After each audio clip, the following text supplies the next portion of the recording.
Trusted gold buyers మీరు తాకట్టు పెట్టిన బంగారాన్ని విడిపించి ఈ రోజు ఉన్న మార్కెట్ ధరకు కొనబడను.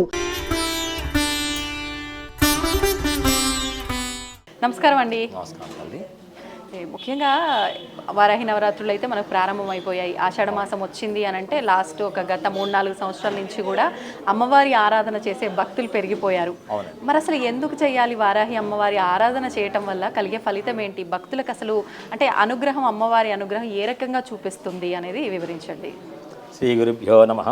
శ్రీ వారాహి దేవతాయై నమః. మన దేవాలయంలో వారాహి అమ్మవారు, రాజశ్యామల అమ్మవారు కూడా కొలువై ఉన్నారు. ఈ వారాహి నవరాత్రులు ఆషాఢ శుద్ధ పాడ్యం నుంచి నవమి వరకు మనకి వారాహి నవరాత్రులు జరుగుతాయండి. ఈ వారాహి నవరాత్రులలో మనకి ఆషాఢ మాసం అనేటప్పటికల్లా ఎక్కువగా వానలు పడతాయి. వానలు పడ్డప్పుడు రకరకాలైనటువంటి రోగాలు ఇటువంటి ప్రబలే అవకాశం ఉంది. కనుక ఈ దేవతను ఆరాధించినట్లయితే అటువంటి యొక్క ఆ ఇబ్బందులన్నీ కూడా తొలగిపోతాయి. మళ్ళా భూమి సాగు చేసిన వాళ్ళంతా కూడా వారాయి మనకి ఆషాఢ మాసం వచ్చే ప్రకారం వానలు పడతాయి కనుక భూమి సాగు చేసుకొని చక్కగా వాళ్ళు నాట్లు వేసుకొని ఈ అమ్మవారిని ఆరాధించే వాళ్ళు ఎక్కువ సత్ఫలితాన్ని పొందుతారనమాట.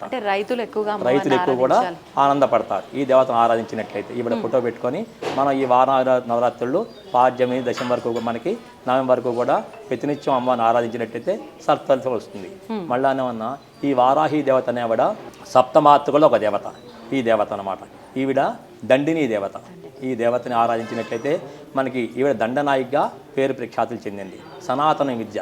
ఈ దేవత రక్తాంబుజే ప్రేతవరాసనస్థా మద్దోరుకామాద్భటికాసనస్థాం దముష్టోళ సత్పోతిముఖార విందాం కోటీర సంచిన్న హిమాంశరేఖాం హలం కపాలం దదాతీం కరాభ్యాం వామౌతరాభ్యాం ముశిలేష్టదౌత్య రక్తాంబరాం రక్తపటోత్తరీయాం ప్రవాళకర్ణాభరణాం త్రినేత్రాం శ్యామాం సమస్తాభరణ ప్రఘాఢ్యాం వారాహి సంజ్ఞాం ప్రతోస్మి నిత్యం. ఈ దేవతని ప్రతినిత్యం ఆరాధించినట్టయితే మనకున్నటువంటి సమస్తమైన దుఃఖం నశించిపోతాయి. మీరు చెప్పిన శ్లోకం అంతా అమ్మవారి వర్ణన అండి? అవునండి. అమ్మవారు ఏ రూపంలో ఉంటుంది, ఎలా ఉంటుంది, ఏ వస్త్రం కట్టుకుంటుంది అనే దాని గురించి వివరించబడింది. దాంట్లో రక్త వస్త్రం కట్టుకొని ఉంటుంది అన్నమాట ఈ దేవత. ఈ దేవత విద్యలు 5 రకాల విద్యలు ఉన్నాయి. వారాహి చ లఘుశ్చైవ స్వప్న కిరాతమేవ చ ధూమ్రసన్యీ మహాదేవి పంచరూపీ సనాతని అసాధ్య కార్యసాధ్యాని సాధ్యకార్య వినాశిని సర్వార్థ సాధన శ్రేష్ఠ సాధకశ్చ హితప్రద. ఈ దేవత సాధకుడి యొక్క హితాన్ని కోరుతుంది. సనాతన విద్య అన్నమాట ఈ వారాహి విద్య అనేది. ఈ విద్యను ఈ దేవతను ఆరాధించే దేవత ఏమీ కాదు. సనాతనం అంటే ఏనాటి దేవతో, కానీ మనం వింటున్నది ఇప్పుడు కొత్తగా మన వాళ్ళు ఈ మధ్య మొదలుపెట్టారు. ఈ సనాతనమైన విద్య కనుకనే ఈ దేవత కాశీ క్షేత్రానికి క్షేత్రపాలకురాలాగా ఉంటుందన్నమాట. ఈ యొక్క దేవత యొక్క భర్త ఎవరయ్యా అంటే ఉన్మత్త భైరవుడు. ఉన్మత్త భైరవుడు అంటే మనకి భైరవుల్లో అష్టభైరవులు ఉన్నారు. ఈ భైరవుల్లో ఉన్మత్త భైరవుడు ఒకడనమాట. ఆవిడ భార్యే ఈ దేవత, ఈ వారాహి దేవత. అందరూ కూడా వరాహస్వామి వారు వారాహి యొక్క భర్త అనుకుంటారు. కాదమ్మా, ఉన్మత్త భైరవుడే వారాహి దేవత యొక్క భర్త అన్నమాట. అసలు అంటే వారాహి అమ్మవారి ఆవిర్భావం, అవతారం అంటే ఎలా అనేది ఏమైనా చెప్పగలరా అండి? ఈవిడ సప్తమాతృకుల్లో ఒక దేవత. ఏనాడో బ్రహ్మదేవుడి సృష్టిలోంచే ఈ దేవత వచ్చిందనమాట. సప్తమాతృకుల్లో ఒక దేవత ఈ వారాహి దేవత. సనాతన విద్య. అందుకే రుక్మిణీదేవి కూడా ప్రార్థన చేస్తుంది. నమ్మితి నా మనంబున సనాతనులైన ఉమామహేశ్వరన్ మిమ్ము పురాణ దంపతులు మేలు భజించుగదమ్మ మేటి పెద్దమ్మ దయాంబురాశివి గదమ్మ హరింబతి చేయమమ్మ నేను నమ్మిన వారికి ఎన్నడూ నాశనము లేదు గదమ్మ ఈశ్వరి అని ప్రార్థన చేస్తుంది. అలా సనాతన విద్య అన్నమాట ఈ విద్య. ఈ వారాహి విద్య.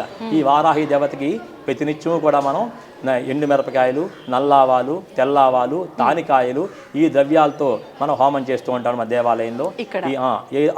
ఆ యొక్క ద్రవ్యాలతో హోమం చేస్తే చిన్నపిల్లలు ఎప్పుడు నిద్రపోకపోతే ఏం చేసేవాళ్ళు, ఉప్పు తీసుకొని దిష్టి తీసి నిప్పుల్లో వేసేవాళ్ళు, అది నీళ్ళలో వేసేవాళ్ళు. ఎండుమిరపకాయలు తీసుకొని దిష్టి తీసి నిప్పుల్లో కానీ నీళ్ళలో కానీ వేసేవాళ్ళు. అలా ఈ ఎండుమిరపకాయలతో కూడా ఈ దేవత మనం హోమం చేస్తూ ఉంటాం అన్నమాట. చేయటం వల్ల ఎటువంటి దుష్టు దోషాలు ఉన్నా సరే, మనం రోడ్డు మీద వెళ్తుంటే చాలామంది దిష్టి తీసి ఎండుమిరపకాయలు, బొగ్గులు, కోడిగుడ్లు, నిమ్మకాయలు ఇటువంటివన్నీ పడేస్తూ ఉంటారు. తెలియక మనం నడుస్తూ దాటినా, లేకపోతే బండి మీద వెళ్తూ అవి తెలియకుండా దాటినా, మన మీద కచ్చదవని చేతబడేసినా అటువంటి యొక్క దోషాలన్నీ కూడా ఈ దేవతను ఆరాధిస్తే నివారణ చేస్తుంది. అంటే ఆరాధిస్తేనే ఇవన్నీ ఆరాధిస్తే అన్నీ పోతాయి. అది కాక అఖండమైన ఐశ్వర్యాన్ని ఇస్తాను కూడా చెప్పింది ఈ దేవత. ఈ దేవత మనకి భూ సంబంధమైనటువంటి అన్ని సమస్యలను కూడా పరిష్కారం చేస్తుంది ఈ దేవత అన్నమాట. భూస్వాములు కూడా ఈ దేవతను ఆరాధిస్తే విశేషమైన ఫలితం కలుగుతుంది. భూ వ్యాపారం చేసేవాళ్ళు కూడా ఈ వారాహి అమ్మ ఆశ్రయించినట్లయితే విశేష ఫలితం కలుగుతుంది. మళ్ళా ఆగిపోయిన ధనం కూడా వస్తుందన్నమాట ఈ దేవతను ఆరాధించినట్లయితే. ఈ దేవతని చాలామంది లక్ష్మీ స్వరూపంగా కూడా భావిస్తారు. ఈ దండనాయక అనే దేవత మానవుడికి అమితమైనటువంటి రక్షణని కల్పిస్తుంది ఈ దేవత. ఈ రాజశ్యామల దేవత అని ఈవిడ మంత్రిని దేవత. ఈవిడ మాతంగి మోహనాంగి మధుమధముయిత గౌర్ణమానాక్షియుగ్మాం విద్యుద్భక్తాం కదంబ ప్రసవ పరిలసద్దేనికామత్తవీణాం బింబోష్టీం దత్తవస్త్రాం మృగమద తిలక మిందులేఖావతంసాం కన్నోద్యచ్చంకపత్రాం కఠినకుచవరాం నౌమితాం శ్యామలాంబాం. ఈ రాజశ్యామల నావిడ విశేషమైన ఫలితాన్ని ఇస్తుందన్నమాట. ఈవిడ మంత్రిని దేవత. మన లలితాపరా భట్టారికి అమ్మవారు ఉంది కదండి, ఆ అమ్మవారి దగ్గర సలహాలు ఇచ్చేది ఈ దేవతే, సైన్యాన్ని నడిపించేది ఈ దేవతే అన్నమాట. ఈ రాజశ్యామల అమ్మవారే ఆవిడ మంత్రిని దేవత. ఈ యొక్క వారాహి అమ్మవారు దండిని దేవత. వారికి ఈవిడ దండినిగా వ్యవహరిస్తూ ఉంటుంది. ఈవిడ సలహాలు ఇస్తారు. వాళ్ళిద్దరు కూడా అలా ఉంటారు. వీళ్ళిద్దరు దేవతలను కూడా ఇక ప్రతిష్ఠించడం జరిగిందనమాట. ఈ యొక్క దేవతను ఆరాధించినట్లయితే రాజ్యాధికారము, సర్వజనులు కూడా ఈ యొక్క రాజశ్యామాన్ని ఆరాధిస్తే సర్వజనులు వశీకరణ అవుతారనమాట. వశ్యా కష్టానికి, రాజ్యాధికారానికి, ఆగిపోయిన సొమ్ములు రావటానికి అన్నిటికీ కూడా ఈ దేవత రాజశ్యామలాంబాన్ని ఆరాధిస్తారు. ఈ రాజశ్యామవాన్ని ఎక్కువ ఉపాసన చేసేటప్పుడు నోట్లో అన్నమాట పాన్ తింటూ మనం రాజశ్యామల అమ్మవారిని ఆరాధించాలి. అలా పాన్ తింటూ కానీ మనం ఈ దేవతను ఆరాధించినట్లయితే చిలక కూడా వస్తుందన్నమాట. మన యొక్క తపశక్తి ఎక్కువ పెరుగుతున్న కొద్దీ చిలక మన చుట్టూ తిరుగుతూ ఉంటుంది అనమాట. అంత గొప్ప విద్య ఈ రాజశ్యామల విద్య అనమాట. ఆవిడ చాలా సనాతన విద్య రాజశ్యామల దేవత. అంటే ఇదేంటండి టెక్నిక్, ఈ పాన్ తింటూ అనేది? అంటే ఆ దేవతకి పాన్ చాలా ఇష్టం. అందుగురించి ఆ పాన్ తింటూ తపస్సు చేసినట్లయితే మంత్రం త్వరగా సిద్ధిస్తుంది అనమాట. అంటే మంత్ర దీక్ష తీసుకున్న వాళ్ళు ఆ దేవతని ఆరాధించే వాళ్ళందరూ కూడా అలా పాన్ తింటూ ఉపాసన చేసినట్లయితే త్వరగా మంత్రం సిద్ధిస్తుంది. ఆ దేవత అనుగ్రహం కలుగుతుంది. మనకున్నటువంటి సమస్తమైన దుఃఖములు నశించిపోతాయి అన్నమాట. ఆ యొక్క రాజశ్యామల యొక్క విశేషం అది. ఆ దేవత మామూలుగా వారాహి అమ్మవారిని అంటే మంత్ర దీక్షలుగా అలా కాకుండా విడిగా ఆరాధించే వాళ్ళు ఏ రకంగా ఆరాధించాలంటారు? ఈ నవరాత్రులు 9 రోజులు కూడా ఉదయం లేచి స్నానాలు ఇచ్చుగుచ్చాలు తీసుకొని అమ్మవారి యొక్క పటాన్ని పెట్టేటప్పుడు కింద ఒక చెక్కపీట మీద కానీ ఒక బల్ల మీద కానీ నూతనటువంటి జాకెట్ గొడ్డపరిచి దాని మీద బియ్యం పోసి దాని మీద అమ్మవారి ఫోటో పెట్టి ప్రతినిత్యము కూడా ఉదయం అమ్మవారికి అష్టోత్తరం చేసుకొని అమ్మవారికి దోపదీప నైవేద్యాలుగా మనం కొబ్బరికాయ నివేదన చేయొచ్చు. లేకపోతే మన ఇంట్లో ఏ పదార్థాన్ని మనం వండుకుంటామో ఆ పదార్థం కూడా అమ్మవారికి నివేదన చేయొచ్చు అనమాట. ఉదయం సాయంత్రం 2 పూట్ల కూడా దీక్షగా అమ్మవారిని సేవించాలి. మళ్ళా ఈ నవరాత్రి 9 రోజులు కూడా భూసేనమే చేయాలి, అల్పాహారమే తీసుకోవాలి. అలా తీసుకొని మనం నివేదంగా చేసినట్లయితే అమ్మవారి యొక్క పరిపూర్ణ కటాక్షానికి మనందరం కూడా పాత్రలు కాగలే అవకాశం అనుకుంటుంది అనమాట. అంటే సంకల్పం చెప్పుకొని చేసేవారే మీరు చెప్పిన ఈ భూషయనము ఈ విధానాలన్నీ నార్మల్గా నవరాత్రులు చేయాలనుకున్న వాళ్ళు ఆ విధానంగా అలా చేసుకోవచ్చు. ఉదయం సాయంత్రం అమ్మవారు అష్టోత్తరం చేసుకొని ఓ కొబ్బరికాయ కొట్టేసి నివేదన పెట్టి దోపదీప నైవేద్యాలు చేసుకొని అమ్మవారి అనుగ్రహాన్ని పొందొచ్చు అనమాట. ఓకే, ఇప్పుడు నార్మల్గా మీరు లక్ష్మీ స్వరూపము అన్నారు. అంటే లక్ష్మీ నరసింహస్వామి అంటే వరాహమూర్తికి భార్య కాదు అని అన్నారు. మరంటే అది ఒక అవతారమే స్వామి వారి. ఈ విద్యలో కూడా అసలు మామూలు సృష్టిలో అంత ఆయుశక్తి అన్నారు. ఈ కరెంట్ అనేది అందరి దేవతల్లోనూ ఉంటుంది. అలాగే మనకి భూమి మీద రకరకాల కూరగాయలు ఉన్నాయి. ఏ కూరగాయతో మనం ఏ ఆహారంతో మనం భోజనం చేసినా మనకి ఆకలి తీరుతుంది, క్షుద్బాధ అనేది లేకుండా పోతుంది. అలాగే మనం ఏ దేవతను ఆరాధించినా సరే అన్నీ కలుగుతాయి. కానీ ఒక్క దేవత ఒక్కొక్కటి విశేషణ ఫలితాన్ని ఇస్తుంది అనమాట. ఈ దేవత ఆ లక్ష్మీ ఫలితాన్ని కూడా ఇచ్చే దేవత అనమాట ఈ వారాహి దేవత. కానీ అమ్మవారు ఉగ్ర రూపము, చాలా శక్తి స్వరూపిణి అని అంటూ ఉంటారు. మరి అందరూ ఆమె శక్తిని తట్టుకోలేరు, అందరూ ఆచరించడానికి వీల్లేదు, ఆమె ఆరాధన అందరూ చేయడానికి వీల్లేదని ప్రస్తుతం వింటున్నాం కదండి. మరి దాని గురించి ఏం చెప్తారు? అంటే మంత్రోపాసన ఇప్పుడు ఇందాక మీకు నేను చెప్పానండి. ఈ వారాహి విద్యలు 5 రకాల విద్యలు ఉన్నాయని చెప్పాను. అవును. వారాహిలో బృహద్వారాహి, స్వప్నవారాహి, కిరాతవారాహి, ధూమ్రవారాహి అనేటువంటి మళ్ళా ఈ రకరకాల విద్యలు ఉన్నాయి. 5 రకాల విద్యలు ఉన్నాయి.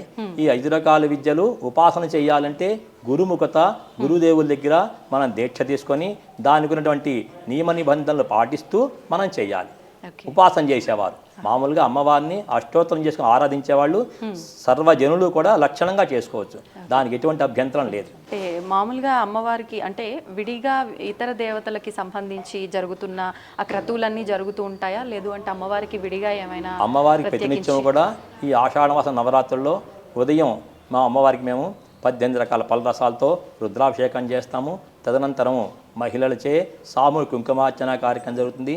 ప్రతినిత్యం కూడా ఈ దేవాలయంలో ఈ యొక్క అమ్మవారికి విద్యలు చెప్పాను కదండి, వారాహి చ లఘుశ్చేవా స్వప్న కిరాతమేవ చ ధూమ్ర, ఈ యొక్క ఆ విద్యలన్నీ కూడా అమ్మవారి దగ్గర మేము హోమం చేస్తాం. 5 రకాల వారాహి విద్యలు అమ్మవారి దగ్గర హోమం చేస్తాం అనమాట. ఆ విద్యలతో పాటుగా రాజశ్యామల విద్య కూడా హోమం చేస్తాము.